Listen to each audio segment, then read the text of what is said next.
E para mim era isso, era confortável porque eu não tomava decisões da minha vida. Então, se eu não tomava decisões da minha vida, eu não tinha responsabilidade. Se alguma coisa desse errado, mas eu fiz porque o pastor falou. Eu fiz porque... Agora não, agora eu tinha que assumir. Não, peraí. Assumir e errar.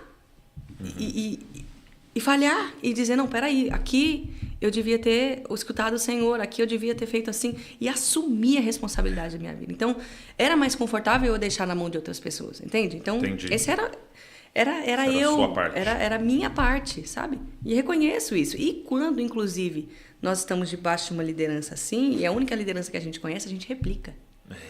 Cara, isso é muito triste, assim, uma das coisas que mais me rasga o coração, assim. É de pensar, por exemplo, de que tantas coisas eu repliquei. É o ciclo da ferida, né? Eu repliquei porque era a única coisa que eu conhecia. Tá certo? Não, sua escola. Continua errada. E me arrependo duramente, assim. Inclusive, fazer concerto com as pessoas que me permitiram, claro, né? Isso não dá pra você fazer concerto com quem não quer, mas quem me permitiu, fui fazer concerto. Falei, cara, me perdoa, porque era a maneira que eu conhecia. Então, eu dizia pra você, me pede, porque alguém me dizia, me pede. E era a maneira... E tava tudo errado, me perdoa, porque eu não posso te colocar mais... Eu não posso colocar um outro mediador entre você e Deus. Isso é um absurdo, eu não posso aceitar esse lugar. Então, sabe? Como você entrou nessa... para contar a história toda, você entrou nessa parte, você lançou um livro recente. Foi. Né? É contra o sistema. Isso. Mas ele vai falar sobre esse sistema de Jezabel. Exato. Né? Só que quando a gente pensa em Jezabel, sempre uma pastora. E o espírito de Jezabel, né? As Sim. pessoas falam muito sobre isso, Isso. inclusive. Mas eu queria que o que é isso? Entendeu? E por que isso está relacionado também ao que você viveu em ambiente de manipulação? Então. Sim. Então, uma coisa que é muito comum a gente usar esse termo, né? É espírito de Jezabel. Para quem está mais maduro, tem uma consciência teológica, um estudo, ele vai entender que ele não está falando de um espírito no sentido de um demônio, mas de um estilo de vida. Assim como quando se fala do espírito de Elias, não está falando de Elias reencarnado em João Batista, não tem nada a ver com isso. Mas de uma forma de fazer. Uma forma, um estilo de vida, uma doutrina que se segue. Então, a Escritura não fala em hora nenhuma sobre o espírito de Jezabel. E muita gente, quando começa com essa conversa, fica, vou expulsar Jezabel daqui, expulsar Jezabel de lá, e não vê mudança. Por quê? A Escritura chama em Apocalipse capítulo 2 de doutrina. Porque espírito expulsa, né? Doutrina. Arrependimento. E você tem que mudar. Então, as coisas que estão vinculadas ali, o Senhor Jesus fala 3 coisas. Se diz profetiza e não é, então você tem um falso movimento profético. Ok. Aí ele diz sobre a imoralidade, né? Imoralidade sexual e idolatria. Ela ensina a idolatria. Não é só que ela é idólatra. Essa doutrina ensina a idolatria e a imoralidade sexual. Então, se a gente volta lá, e isso é uma coisa muito comum no Brasil, eu vejo muito isso, o falso ensino profético. Tá. Se a gente olhar, por exemplo, eu vou te dar um exemplo de um ministério profético na Bíblia.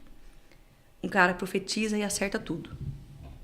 O cara profetizava, acertava absolutamente tudo, não errava nada. Tudo que ele falava acontecia. Extremamente prestigiado, ele tinha convite em todas as nações. Ele tinha a porta aberta para todo quanto é lugar. Ministério Internacional. Ministério Internacional. Ele era respeitadíssimo. Esse cara viu Jesus. Ele viu Jesus pré-encarnado, né, uma teofania, mas ele viu Jesus. Ele viu Jesus. Era Jesus. Ele profetizava e tudo acontecia. Ele é extremamente respeitado. Automaticamente nós vamos dizer, esse é um profeta de Deus. Sim. A Bíblia chama Balaão de falso profeta. Esse era Balaão. Ele viu o Senhor, o anjo do Senhor com letra maiúscula, ele viu Jesus pré-encarnado, ele ouviu do Senhor, ele profetizava e acontecia, ele era respeitado nas nações, ele tinha porta aberta em tudo quanto é lugar. Tinha coisa que Deus não deixava ele profetizar, porque se ele profetizasse ia acontecer. E Deus chama ele de falso profeta. Por quê? Porque ele ensinava. A Bíblia diz que ele ensinou as nações a corromperem Israel. Então, esse falso movimento profético não é sobre uma falsa profecia. Não é errar a profecia. Não é errar a profecia. É errar a motivação porque profetiza. Né? Exato. E a conduta de vida. Sabe? Não As é pessoas falam acompanhado. muito de frutos, inclusive. Nesse sistema, é sempre assim, ó, pelos frutos vão reconhecer a árvore. Olha o fulano de tal. Vamos supor que você caminhasse comigo e você fosse meu liderado. Eu diria, dentro desse sistema, o Douglas é uma bênção. O Douglas é um fruto. Então eu sou uma bênção. Entendi. Tá entendendo? Era uma pirâmide. Então. É uma pirâmide. Só que fruto, gente é gente, fruto é fruto. Então, porque se a gente fosse olhar assim, Samuel era uma bênção e Eli foi rejeitado. Se fôssemos por essa lógica, Samuel era fruto de Eli, então Eli era uma bênção. Não era. Deus rejeitou Eli. E a gente ia ter que dar uma bronca em Jesus ali por Judas, né? Porque imagina, não deu fruto. O fruto de Jesus não dá certo. Então não é isso. A Bíblia, quando fala de fruto, ela fala do fruto do Espírito. Conduta de vida. Então, se eu não vejo numa pessoa Forte. amor, alegria, paz, longanimidade, benignidade, mansidão, domínio próprio, paciência, essa pessoa não apresenta fruto. Ainda que quem esteja em volta dê bons frutos. Não importa. Muito forte. Então, essa conduta de vida, as pessoas confundem muito, porque acertou meu CPF, então é um profeta de Deus. Até o diabo sabe meu CPF. Ué, sabe? Sim. Então, isso não diz respeito. Então, as pessoas confundem muito isso e elas se deixam levar por essas palavras proféticas. Entendi. A segunda coisa é a questão da idolatria, que é muito comum na igreja brasileira e a gente, na liderança, aceita isso com muita facilidade. Então, quando a gente olha para João Batista, a gente vai ver, por exemplo, as pessoas...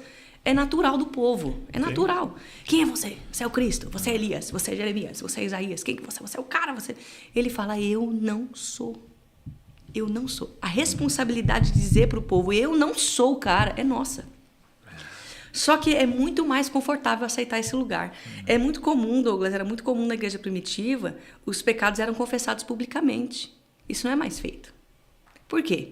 Porque o que o povo vai pensar da liderança agora? E se o povo souber que aquele líder é um homem? Tá entendendo? E se o dia que o povo souber que aquele líder é um homem? Ser humano. Acabou. Então, por que se permite o falso movimento profético, a idolatria no nosso meio? Aí nós temos invadindo o Brasil a imoralidade sexual. E isso começa na liderança. Quantos, eu não vou me lembrar agora em porcentagem, mas aqui nos Estados Unidos, mais ou menos, em torno de 80% dos pastores assumiram consumir pornografia semanalmente. Por quê? Porque o cara não confessa pecado. Entende? Ele não confessa pecado. E aí ele não confessa e ele não precisa mais. Ele não tem mais para quem reportar porque ele é Deus e aí ele continua, ele vai se enfiando no pecado cada vez mais e uma hora isso vai estourar. Quando a coisa estoura, como é que faz? Não faz o que é bíblico, como está em Timóteo. Não traz o cara para repreendê-lo publicamente. Isso não é para ser feito com todo mundo, mas é para ser feito com a liderança. Para quê? Para que haja temor no povo. Aí não é feito, aí não é gerado temor no povo. A próxima geração de líderes que se levanta faz o quê? A mesma coisa. Então, quando eu falo sobre isso da doutrina, né, de Jezabel, eu falo sobre essas 3 coisas nesse livro. O que gera uma liderança doentia? Porque se eu tenho um líder que ele aceita ser idolatrado, automaticamente ele vai ser manipulador, ele vai ser dominador, ele vai ser amante do dinheiro, porque ele precisa manter um status de semideus, então ele precisa, né? Enfim, são muitas coisas, mas o que eu acho... Eu percebi isso muito claro no nosso trabalho online, né? A gente, com o Dizascope, acabou meio por acidente indo para o online, né? Sem saber o que a gente estava fazendo, Deus foi derramando a sua graça e acontecendo, né? E aí, quando você está lá, você começa a perceber os padrões, tipo, como é que faz, né?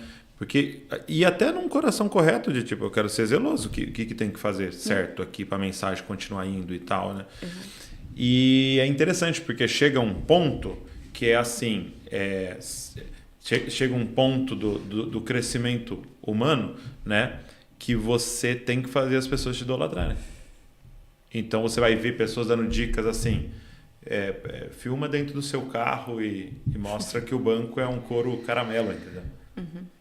Porque é importante gerar luxúria no coração das pessoas.